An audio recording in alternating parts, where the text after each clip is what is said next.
Crispy banget. Kita bikin pisang goreng crispy, ya, bahannya itu pisang kepot 1 sisir, dan untuk ini kita potong jangan sampai putus ya.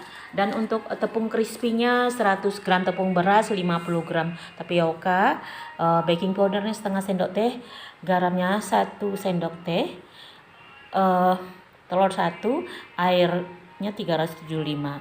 Nah, untuk bahan kental ini 1 sendok teh, 250 gram, tepung terigu 50 gram, tepung beras, dan mentega 50 gram, susu UHT-nya 400 ml. Nah, kita siapkan, kita aduk, masukkan pisang ke situ sebelum kita goreng.